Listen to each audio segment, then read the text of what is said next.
Assalamualaikum warahmatullahi wabarakatuh. Perkenalkan, nama saya Dia Ayuli Pratiwi dengan NPM 20310055. Pada kesempatan kali ini saya akan menjelaskan mengenai pengerjaan ujian akhir semester pada mata kuliah persamaan diferensial kelas 6B. Untuk soal UAS persamaan diferensial, di sini saya mendapatkan soal ganjil karena NPM saya ganjil. Untuk soal yang pertama yaitu 2x ditambah 3 dalam kurung ditambah dalam kurung 2y min 2 dikalikan dengan y aksen sama dengan 2. Nah, dalam mengerjakan soal tersebut, Rara menggunakan metode persamaan diferensial terpisah dan mendapatkan penyelesaian umumnya adalah x kuadrat plus y kuadrat ditambah 3x plus 2y sama dengan c. Nah, lalu untuk yang pertama, apakah hasil yang dimaksud Rara ini dapat dipercaya? Buktikan pendapatmu. Yang B, Rara beranggapan bahwa metode PD terpisah hanya satu-satunya cara yang dapat digunakan untuk menyelesaikan soal tersebut. Apakah Anda setuju dengan pernyataan Rara? Jika tidak, buktikan bahwa soal tersebut dapat diselesaikan dengan berbagai cara.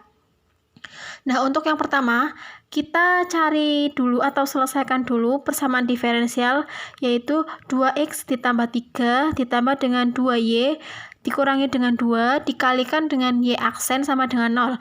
Nah, untuk yang pertama, kita yaitu 2x ditambah 3 ditambah 2y min 2 dy per dx sama dengan 0. Kemudian 2x ditambah 3 dikalikan dengan dx ditambah dengan 2y min 2 dikalikan dengan dy sama dengan 0. Selanjutnya, di mana M sama dengan 2x ditambah 3 sama dengan dx, lalu N sama dengan 2y min 2 sama dengan dy. Kemudian kita kalikan M dikalikan dengan x, y sama dengan 2x ditambah 3 sehingga menghasilkan 2M dikalikan dengan xy dibagi dengan 2y sama dengan 0. Lalu N dikalikan dengan x, y dikalikan sama dengan 2y min 2 sehingga menghasilkan 2n dikalikan dengan x, y dibagi dengan 2x sama dengan 0. Karena 2m dikalikan dengan x, y dibagi dengan 2y sama dengan 2n dikalikan dengan x, y dibagi dengan 2x, maka persamaan diferensial tersebut adalah persamaan diferensial eksak. Kemudian fungsi x, y sama dengan C1, maka f kalikan dengan x, y sama dengan integral M dikalikan dengan x, y dikalikan dengan dx ditambah gy, maka menghasilkan integral dikalikan dengan 2x ditambah 3 dx ditambah dengan g kali y, sehingga menghasilkan x kuadrat ditambah 3x ditambah gy. Lalu turunkan terhadap y, dikalikan dengan 2f dikalikan dengan x, y dibagi dengan 2y sama dengan g aksen kalikan dengan y, sehingga menghasilkan 2y min 2 sama dengan g aksen y, lalu g aksen y sama dengan 2y dikurangi 2, sehingga gy sama dengan integral 2y min 2 dikalikan dengan dy, sehingga gy sama dengan y kuadrat dikurangi dengan 2y ditambah dengan C2. Lalu kita substitusikan ke fungsi x, y, sehingga f, x, y sama dengan x kuadrat ditambah 3x ditambah y kuadrat min 2y ditambah C2. Padahal f dikalikan dengan x, y sama dengan C1, sehingga x kuadrat ditambah 3x ditambah y kuadrat min 2y ditambah dengan C2 sama dengan C1. Jadi x kuadrat ditambah 3y ditambah y kuadrat min 2y sama dengan C3. Jadi penyelesaian umumnya dari soal tersebut adalah x kuadrat plus 3y plus y kuadrat min 2y sama dengan C3. Nah, lalu kita akan menjawab poin A. Tadi poin A sudah saya jelaskan atau sudah saya bacakan pertanyaannya di depan tadi. Yang pertama yaitu Apakah hasil yang diperoleh Rara itu dapat dipercaya? Nah, tadi kan dalam soal hasil yang diperoleh Rara yaitu x kuadrat ditambah y kuadrat ditambah 3x sama dengan ditambah 2y sama dengan c. Nah, maka berdasarkan penyelesaian yang sudah saya kerjakan tadi ini, hasilnya yang diperoleh Rara dan pekerjaan saya itu berbeda atau kurang tepat. Sehingga hasil penyelesaian umum yang seharusnya didapatkan itu adalah x kuadrat ditambah 3x plus y kuadrat min 2y sama dengan c3. Lalu untuk B, tadi pertanyaannya, Rara beranggapan bahwa metode persamaan diferensial terpisah hanya satu-satunya cara yang dapat digunakan untuk menyelesaikan soal tersebut. Apakah Anda setuju dengan pernyataan Rara? Jika tidak, buktikan bahwa soal tersebut dapat diselesaikan dengan berbagai cara. Nah, untuk jawabannya, menurut saya anggapan Rara itu tidak benar karena metode persamaan diferensial terpisah bukan hanya satu-satunya cara yang bisa digunakan lalu bisa digunakan pada metode persamaan diferensial eksak juga dapat digunakan untuk menyelesaikan soal tersebut. Tadi di soal yang sudah saya jelaskan sudah ada keterangannya bahwa persamaan diferensial tersebut itu bisa diselesaikan dengan cara persamaan diferensial eksak. Itulah jawaban dari saya nomor 1. Selanjutnya yaitu nomor 3.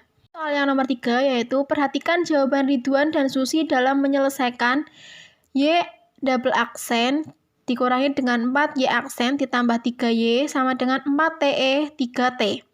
Lalu untuk yang pertama, periksalah kedua jawaban tersebut. Nah, untuk jawabannya sudah terlampir dalam soal UAS persamaan diferensial yang terdapat pada soal. Nah, manakah dari jawaban Ridwan dan Susi yang tepat? Lalu pada poin B, jika jawaban Ridwan atau Susi terdapat kesalahan, jelaskanlah bagian mana saja kesalahan tersebut terjadi. Kemudian perbaikilah kesalahan tersebut. Adakah cara lain yang dapat kamu gunakan untuk menyelesaikan persamaan diferensial tersebut?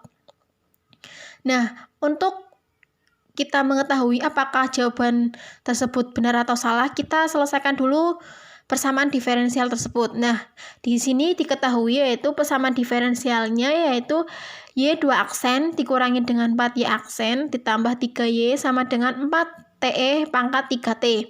Nah, langkah yang pertama kita mencari YH. Yang pertama yaitu kita cari persamaan karakteristiknya dulu dari persamaan diferensial yang terdapat pada soal. Sehingga didapatkan persamaan karakteristiknya yaitu R kuadrat dikurangi 4R ditambah 3 sama dengan 0. Sehingga R kurangi 3 dikalikan dengan R kurangi 1 sama dengan 0. Selanjutnya R1 kita peroleh nilai 3 dan R2 yaitu 1. Jadi YH yaitu C1 E pangkat 3T ditambah C2 pangkat ET. Untuk yang kedua yaitu kita mencari YP.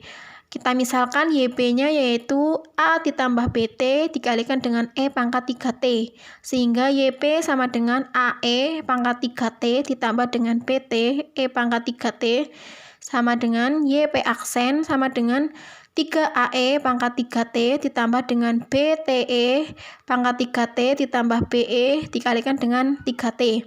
Selanjutnya YP aksen sama dengan BE dikalikan dengan 3T ditambah dengan 3A ditambah BT dikalikan dengan E pangkat 3T. Sehingga YP 2 aksen sama dengan 3BE 3T ditambah dengan 3BE 3T ditambah dengan 9 dikalikan dengan A ditambah BT dikalikan dengan E pangkat 3T. Sehingga YP 2 aksen dikurangi dengan 4Y P aksen ditambah 3Y P sama dengan 4TE pangkat 3T. Sehingga 3BE dikalikan pangkat 3T ditambah dengan 3BE pangkat 3T ditambah 9 A tambah BT dikalikan dengan E 3T dikurangi 4BE 3T dikurangi 4 3T dikurangi dengan 12 dikalikan dengan A ditambah dengan BT dikalikan dengan E pangkat 3T ditambah dengan T dikalikan dengan A ditambah BT dikalikan dengan E 3T sama dengan 4TE 3T. Kemudian 3BE dikalikan dengan 3T ditambah dengan 3BE pangkat 3T ditambah dengan 9AE pangkat 3T ditambah 9BTE pangkat 3T dikurangi dengan 4BE 3T dikurangi dengan 12AE pangkat 3T dikurangi dengan 12BTE pangkat 3T ditambah dengan 3AE pangkat 3T ditambah dengan TB 3B TE pangkat 3T sama dengan 4TE pangkat 3T sehingga menghasilkan 3BE pangkat 3T ditambah dengan 3BE pangkat 3T dikurangi dengan 4BE pangkat 3T sama dengan 4TE pangkat 3T sehingga 2BE pangkat 3T sama dengan 4TE pangkat 3T. Jadi diperoleh nilai A-nya sama dengan 0 dan B sama dengan 2T. Jadi YP-nya yaitu 0 ditambah dengan 2T kuadrat dikalikan dengan E pangkat 3T sama dengan 2T kuadrat E pangkat 3T. Untuk yang ketiga yaitu kita mencari penyelesaian umumnya. Nah, cara mencari penyelesaian umumnya yaitu kita cari dulu YH dan YP-nya. Nah, YH dan YP-nya kan tadi kita sudah mencari, sehingga kita tidak masukkan saja. Untuk YH-nya yaitu C1 E pangkat T ditambah dengan C2E pangkat 3T lalu ditambah dengan YP yaitu 2T kuadrat E pangkat 3T. Kita menyelesaikan soal persamaan diferensial tersebut, lalu kita memperoleh penyelesaian umumnya, lalu kita masuk ke pertanyaan yang ada pada soal nomor 3 yaitu periksalah. Yang pertama yaitu periksalah kedua jawaban tersebut, manakah dari jawaban Ridwan dan Susi yang tepat. Nah, berdasarkan jawaban yang sudah saya kerjakan, jawaban Ridwan dan Susi itu jawaban tersebut salah. Lalu pada poin B, jika jawaban Ridwan atau Susi terdapat kesalahan, jelaskanlah bagian mana saja kesalahan tersebut. Nah, kesalahan dalam jawaban tersebut mulai dari bagian persamaan karakteristik. Sehingga kalau dalam persamaan karakteristiknya sudah salah, maka sampai bawah, jawaban sampai bawah atau terakhir juga salah, karena dari awal sudah salah, maka sampai akhir juga jawaban tersebut akan salah. Lalu pada poin C, adakah cara lain yang dapat kamu gunakan untuk menyelesaikan persamaan diferensial tersebut? Menurut saya ada cara lain dengan menggunakan metode persamaan diferensial linear non-homogen dengan operator D. Nah, itulah penjelasan dari saya mengenai UAS persamaan diferensial kelas 6B yang saya kerjakan. Kebetulan saya mendapatkan soal ganjil karena NPM saya ganjil. Apabila ada kesalahan dalam mengerjakan atau kurang tepat, mohon dimaafkan. Wassalamualaikum warahmatullahi wabarakatuh. Itulah penjelasan dari saya mengenai pengerjaan pada ujian akhir semester pada mata kuliah persamaan diferensial kelas 6B. Apabila ada kesalahan atau terdapat kata atau kalimat yang kurang tepat dalam menjelaskan, mohon dimaafkan. Wassalamualaikum warahmatullahi wabarakatuh.